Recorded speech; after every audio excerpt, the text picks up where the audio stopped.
Olá, paz seja convosco. Sejam todos bem-vindos à disciplina Discipulado. Capítulo 3. O discipulado que a igreja precisa. O discipulado não é apenas um conceito teológico, mas uma prática viva e ativa que reflete o compromisso com o crescimento espiritual e a transformação de vidas.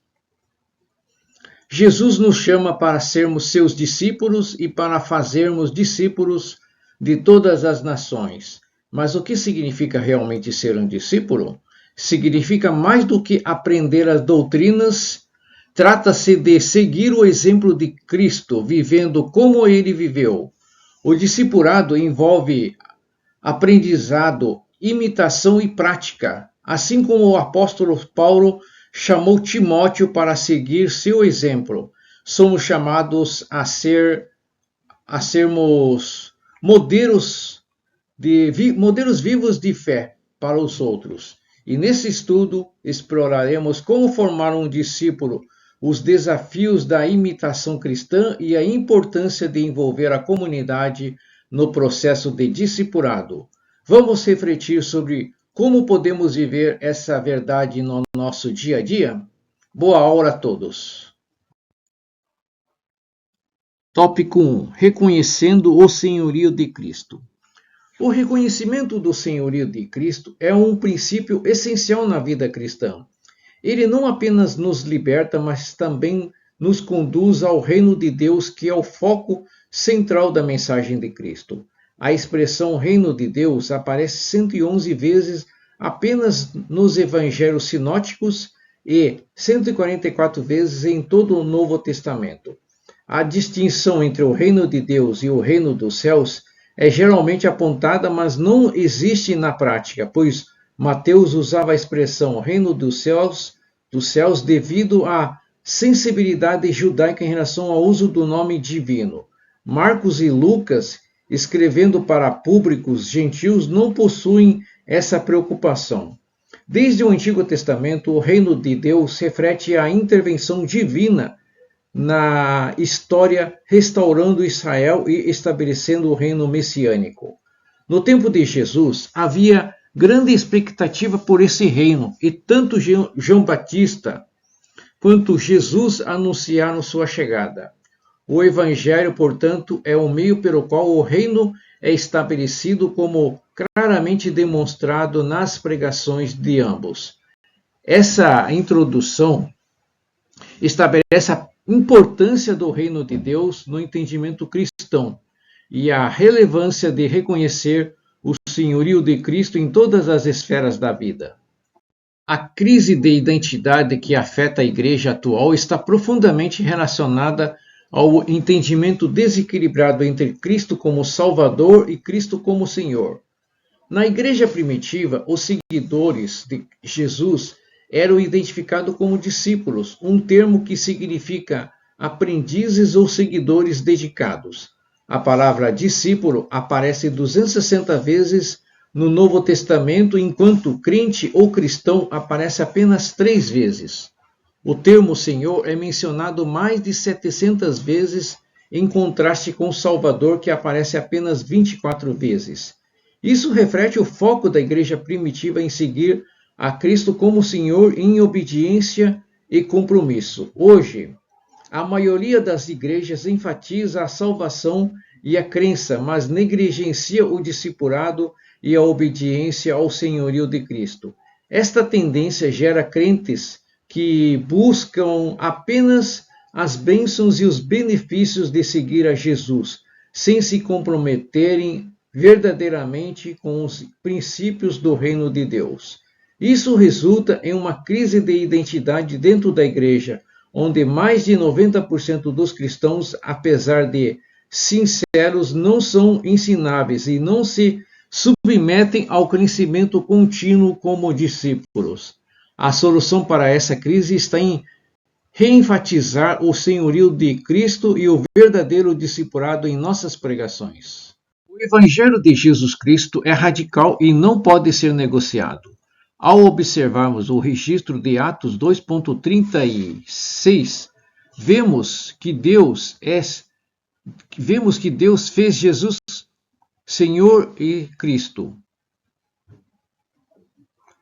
Esse reconhecimento é fundamental para a fé cristã. No Novo Testamento, Jesus é mencionado como Senhor 747 vezes, enquanto é chamado Salvador apenas 2 vezes. Esse padrão demonstra que na pregação apostólica o foco estava sempre no senhorio de Cristo mais do que no conceito de salvação pastoral. Quais são as consequências de uma mensagem que não enfatiza o senhorio de Cristo?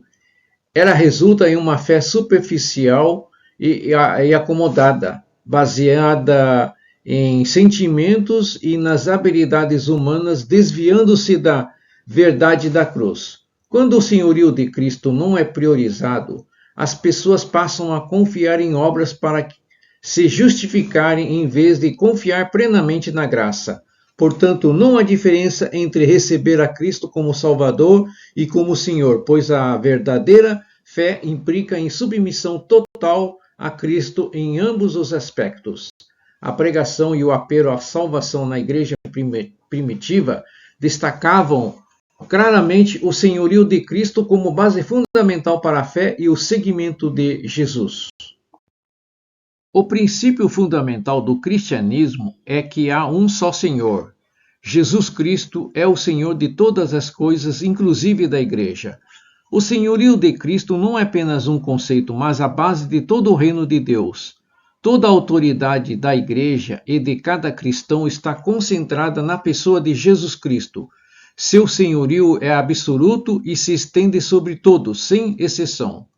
Quando nos afastamos do senhorio de Cristo, cometemos adultério espiritual e nos separamos dos benefícios do reino. É impossível viver sob o domínio de Cristo e ainda assim requerer os privilégios de seu reino sem nos sujeitarmos às suas existências. A rebelião contra o senhorio de Jesus Cristo leva à morte espiritual. O plano de Deus é fazer com que tudo converja ao senhorio de Jesus. Não há espaço para dominar ou ser dominado por outros, pois Cristo é o único Senhor. Quando entendemos o verdadeiro significado dessa expressão, nossas disputas por posição e poder desaparecerão. A verdadeira unidade espiritual será experimentada e viveremos inteiramente para a glória de Jesus. Somente então compreenderemos o valor da liderança cristã baseada no senhorio de Cristo. Tópico 2.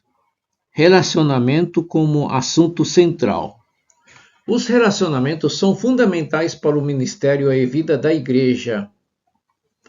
David Cornfield enfatiza a importância de não estarmos sozinhos.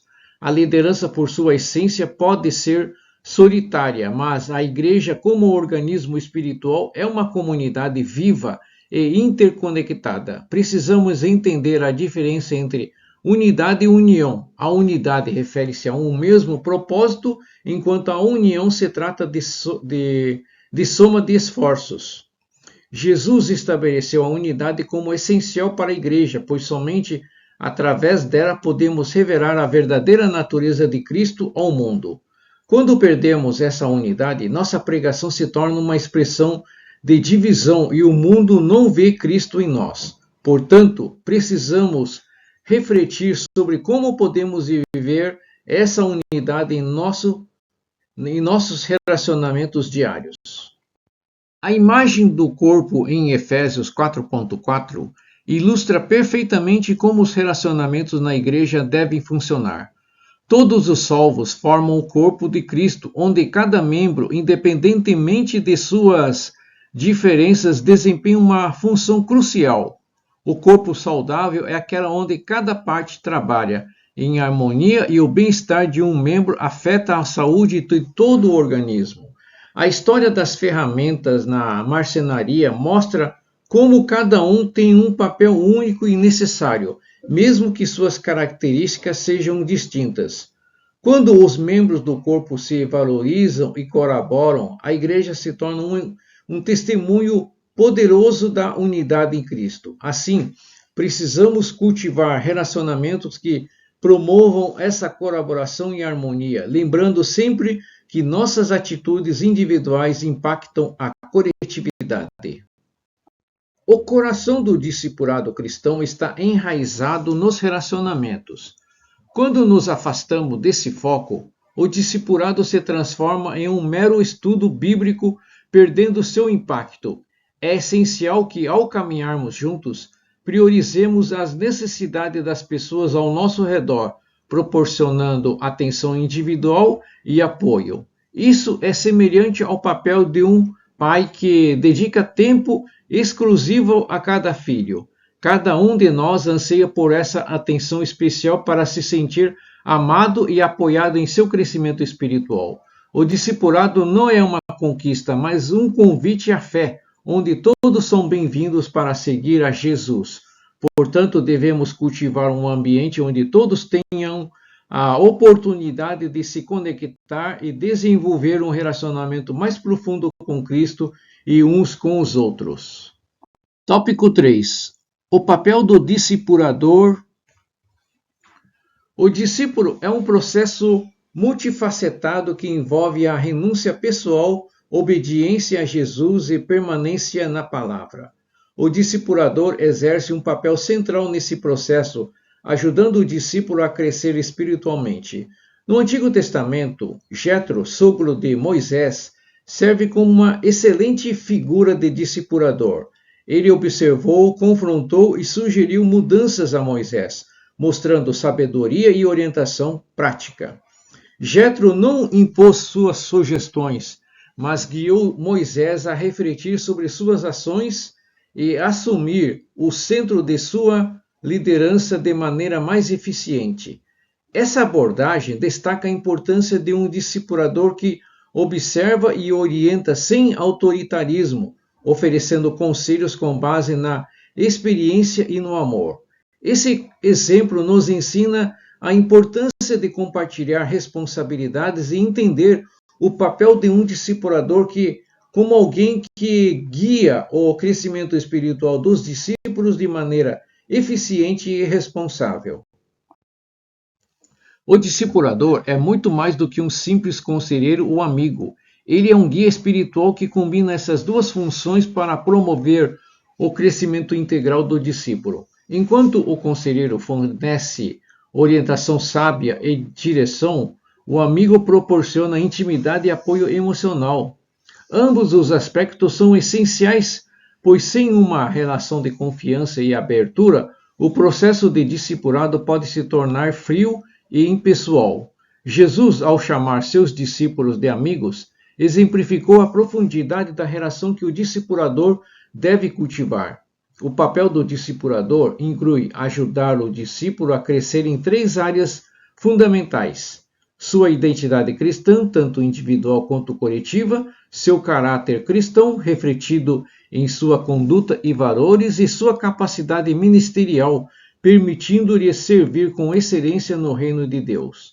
Essas áreas formam o círculo do discipulado e devem ser desenvolvidas de maneira intencional e contínua. O discipulador, portanto, é alguém que se compromete pessoalmente com o desenvolvimento de seus discípulos, guiando-os a uma vida cristã mais plena e madura. A primeira e principal razão pela qual muitas pessoas não discipulam é que elas mesmas nunca foram discipuladas. Isso torna extremamente difícil, quase impossível, transmitir o que não foi aprendido de forma adequada. O discipulado envolve mais do que apenas transmitir conhecimento. É um processo de modelagem e formação onde o discipulador reflete através de sua vida a semelhança de Cristo. Como destaca em 1 Timóteo 4,12, o termo exemplo implica em modelar um padrão de vida cristã. Esse modelo serve como referência para a comunidade, inspirando outros a seguirem o mesmo caminho. Todos nós temos áreas que não conseguimos enxergar sozinhos, os chamados pontos cegos, e é por isso que precisamos de alguém que caminhe ao nosso lado e nos ajude a corrigi-los. Além disso, ser discipulado oferece um espaço seguro onde podemos buscar conselhos e apoios em momentos de dificuldade. A vida cristã é um constante processo de crescimento e cada discipulador precisa de alguém para orientá-lo, moldá-lo e guiá-lo, assim como ele fez com os seus próprios discípulos. Tópico 4. Como formar um discípulo? O discipulado é um processo de crescimento contínuo no qual um cristão, como discípulo, busca intencionalmente desenvolver-se à imagem de Cristo. Esse caminho, moldado pelos ensinamentos de Jesus, visa a maturidade espiritual e o crescimento na fé. A essência do discipulado não é apenas aprender, mas também transformar-se, tornando-se cada vez mais semelhante a Jesus. Em Romanos 8,29, reforça essa ideia ao dizer que devemos ser conformes à imagem de Cristo. Isso implica em um comprometimento pessoal com o processo contínuo de aprendizado, que não termina em um momento específico, mas se estende por toda a vida cristã. Efésios 4,13 aponta que o alvo desse treinamento é atingir a plenitude de Cristo, onde a unidade da fé e o conhecimento do Filho de Deus são essenciais. O discipulado é mais do que uma atividade ou programa na igreja, é o próprio cerne da caminhada cristã, conduzindo o crente a uma vida de intimidade com Deus e serviço aos outros. A imitação de Jesus e de seus princípios é a chave para esse crescimento espiritual, moldando cada crente para viver como uma verdadeira carta de Cristo. Para que um discípulo cresça na fé, ele precisa de exemplos a seguir. Isso é claro tanto nos ensinamentos de Jesus quanto nas palavras de Paulo a Timóteo.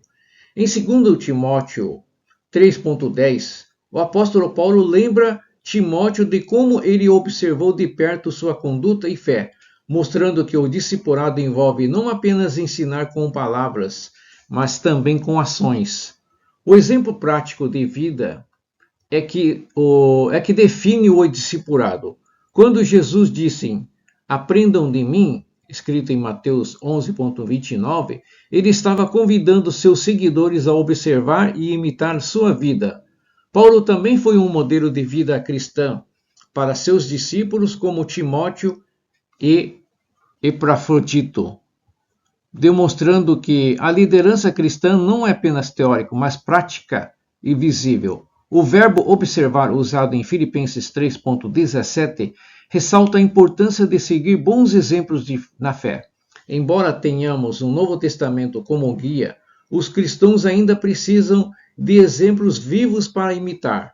Líderes que discipulam de forma intencional e transparente proporcionam essa referência prática, ajudando seus discípulos a viver de acordo com os ensinamentos de Cristo, sendo verdadeiras cartas de Cristo para o mundo.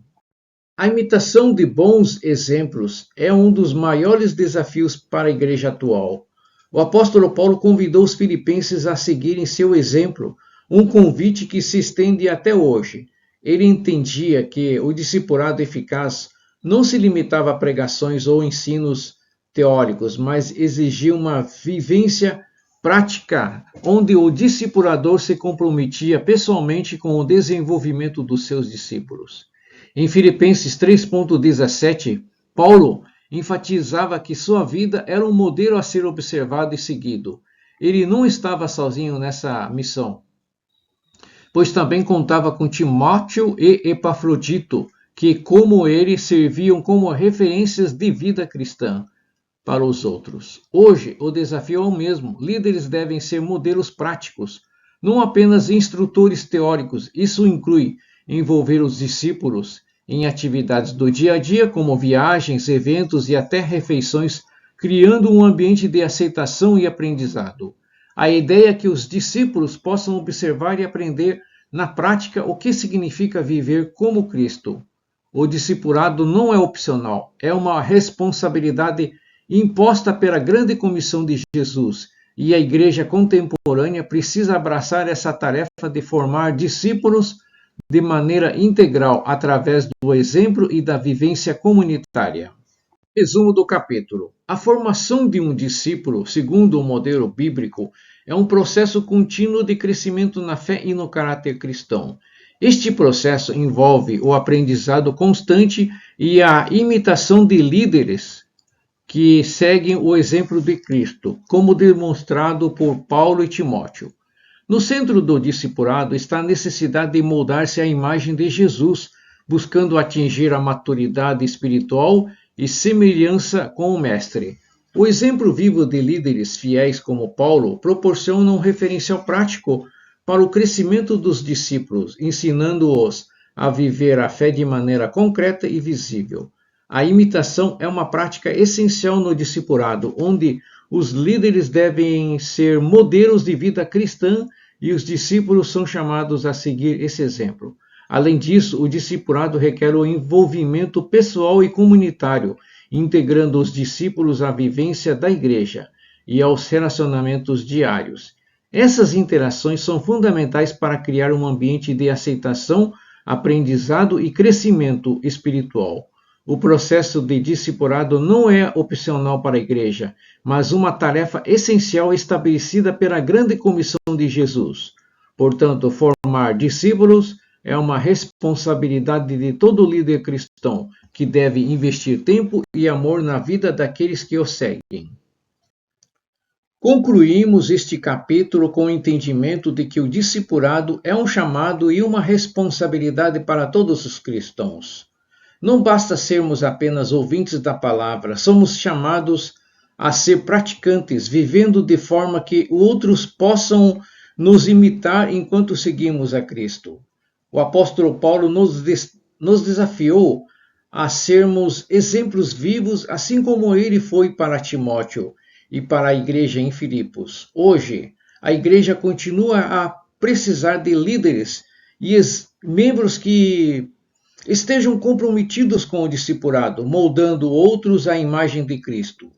A formação de discípulos é um processo que exige tempo, dedicação e amor. Que possamos abraçar este chamado não apenas como uma responsabilidade, mas como uma oportunidade de crescimento e serviço. Que nossas vidas sejam um reflexo do amor de Cristo e um exemplo para aqueles ao nosso redor, conduzindo-nos à maturidade espiritual e à semelhança de Jesus Cristo. Oremos. Pai Celestial, em nome do Senhor Jesus Cristo, chegamos à Tua presença, reconhecendo nossa necessidade de sermos discipulados e de discipular outros, conforme o exemplo deixado por Teu Filho. Agradecemos por nos chamar para sermos discípulos e por nos dar o privilégio de compartilhar essa responsabilidade com nossos irmãos na fé. Pedimos que o Teu Espírito Santo nos capacite a seguir o exemplo de Cristo, vivendo vidas que refletem a sua santidade, amor e serviço. Ajuda-nos, Senhor, a sermos líderes que não apenas ensinam com palavras, mas que vivem como testemunhas vivas do Teu Evangelho. Dá-nos a paciência e sabedoria para conduzir outros no caminho da fé, moldando-os segundo a imagem de Jesus. Que possamos ser exemplo de vida para aqueles que nos cercam, assim como o apóstolo Paulo foi para Timóteo.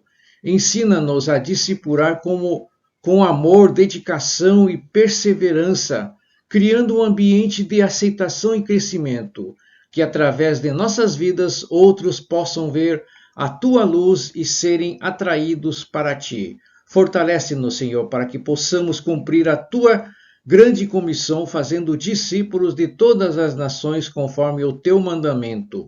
Tudo isso pedimos em nome do Senhor Jesus Cristo, nosso Senhor e Salvador. Amém.